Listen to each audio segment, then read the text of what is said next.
un lojano es el que se va, otro lojano es el que está afuera. Cada vez que vuelvo me da muchísima pena irme. Cada vez que vuelvo a Loja me da muchísima pena irme de Loja. Aquí están mis mamás, aquí están mis hijos, aquí están mis raíces. Esa nostalgia de la que yo muchas veces incluso me reí y dije, ay, es que el típico lojano sale de Loja y es más lojano que el lojano que está dentro de Loja. Y es cierto. Pero hay cosas que nos hacen todavía sentir mucho apego a nuestra Loja. El hecho, por ejemplo, de que en las ciudades grandes tú no tienes familiaridad. Tú no conoces a tu vecino. O inclusive si tienes familia en la misma ciudad no la ves. Loja tiene, por lo menos para darse el lujo, de que a la hora del almuerzo todavía podemos compartir con nuestros seres queridos. Por lo menos en el día tú, a lo mejor el ajetreo, el cansancio, pero tienes todavía el lujo de poder compartir tiempo, la cena, la preparación de los alimentos con tu familia. Si no conoces la gastronomía de Loja, no sabes qué vas a extrañar, pero creo que lo que más extraño yo es la gastronomía. Pero más que la gastronomía, la cultura alrededor de la gastronomía. Nosotros no nos comemos un repe por comernos un repe. Nos comemos un repe porque sabemos que es un repe. Sabemos de dónde viene, sabemos que es un guineo verde, allá no tienen ni idea de exceso. Conocemos al detalle nuestros platos y cada uno hace esa preparación como auténtica y suya. Esa cultura alrededor de la gastronomía, alrededor del café, alrededor de nuestras abuelas que nos enseñaron el arte culinario, eso es lo que más extraño hoy. Las aves de Loja y el sonido de la armónica de mi abuelo.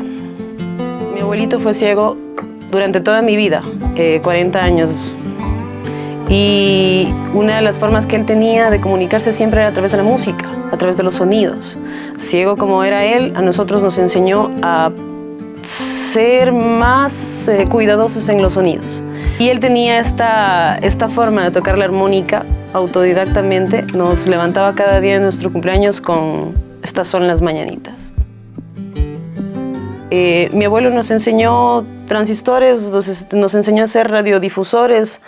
Él nos enseñaba a limpiar los cassettes, las cabeceras para poner la música. Esto era parte de lo que nosotros aprendimos a hacer desde muy niños. Sin embargo, yo no tuve contacto con la radio sino hasta que tuve 19 años, cuando le conocí a el que en ese momento sería el futuro mi esposo. Y con él tuve mi primer conexión con radio.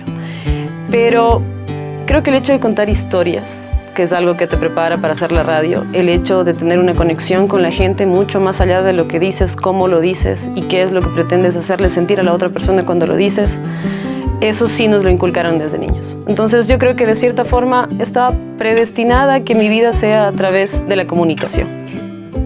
Porque aquí todos somos talentosos, definitivamente hay mucho talento en Loja, y eso también se vuelve una pecera en donde tenemos muchos peces grandes compitiendo por un pedazo muy pequeño.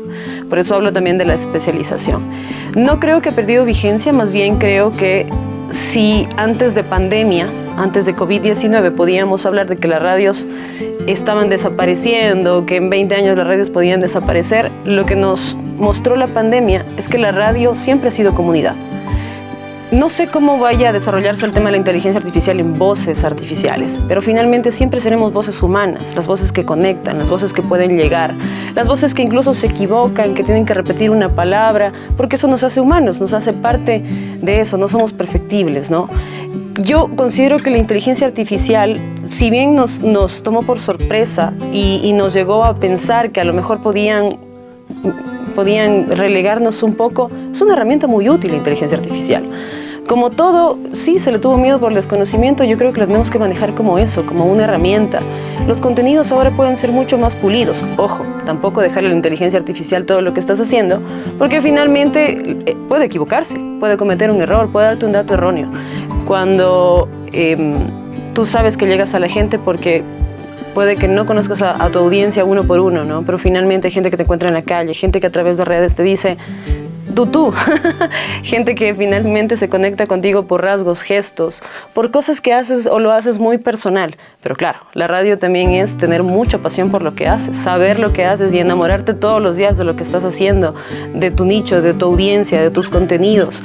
¿Qué es lo que estás ofreciendo? Este respeto que tenemos que tenerle al micrófono como locutores creo que es trascendental. Y por supuesto que sí, las audiencias valoran mucho las voces humanas, esta conexión con el público. ¿Qué te diría? que tienes que conocer Loja para realmente conocer al Ecuador.